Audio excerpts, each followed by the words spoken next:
I'm Starkville's man of the year.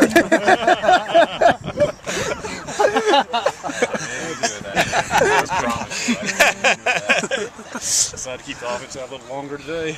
Well, they lost, so they're just finishing their sprints because they lost. They got to. The winning team gets their Gatorade, as we always do it, and the losing team gets their punishment. So they're doing their punishment. Like we saw from the defense, made some plays with the knives. I did. They were running around. They were excited, coming from everywhere. The biggest problem I had is some of the glare. You know, I mean, the mistakes were glaring mistakes, and you know, there were a lot of big plays which I love, but we got to get the other things cleaned up. On the flip side, the offense. It's just sloppy.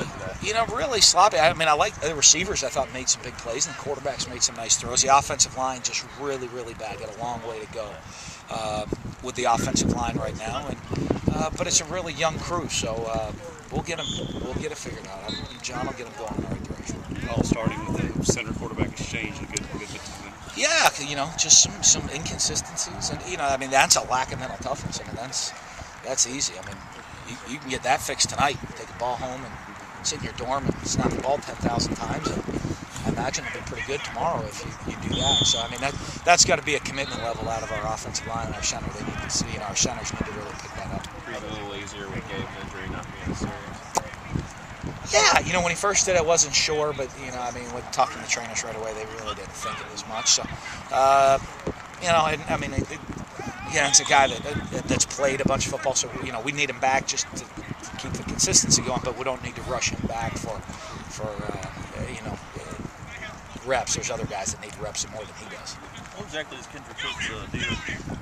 Right now, we're waiting to hear. They're just doing some more tests on it, you know, and it's really just precautionary with a spinal deal. Yeah, and just, I mean, he's fine. He wants to play, but they're just doing some more precautionary tests before he's allowed to have any contact. You know, I know this is allowing him and Marcus being kind of banged up, allowing Malcolm Johnson to get some good reps there. What do you see out of him that you like?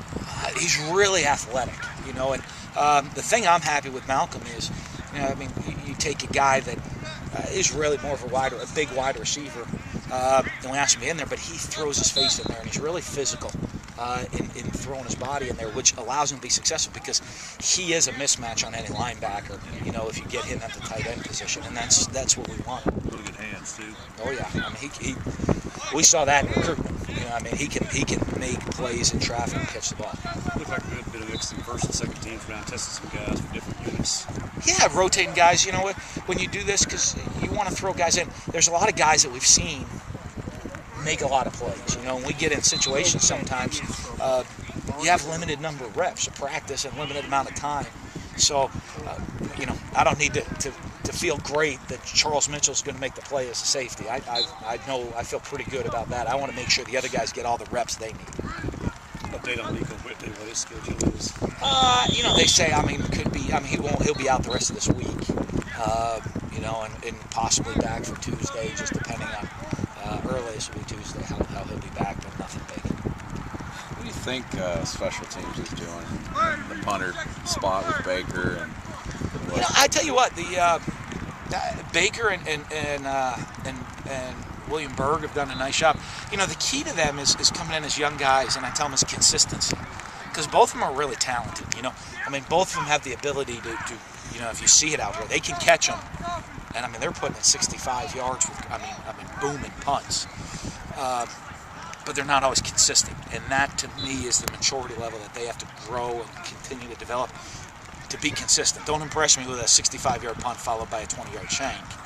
Just be consistent in everything you do. What do you want to do tomorrow before you get them ready for another scrimmage Saturday? It will be a much lighter day tomorrow.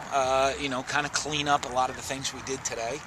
A little bit more individual, a lot more, you know, slow it down, teaching than full live stuff. But we'll probably still be pretty physical because I like physical football. You probably hit on this already, but today with the defense and the offense going against each other, do you think the defense they got a little bit of an upper hand today? No, they won today. That's why these guys are still running their sprints, and the defense is enjoying their Gatorade. So,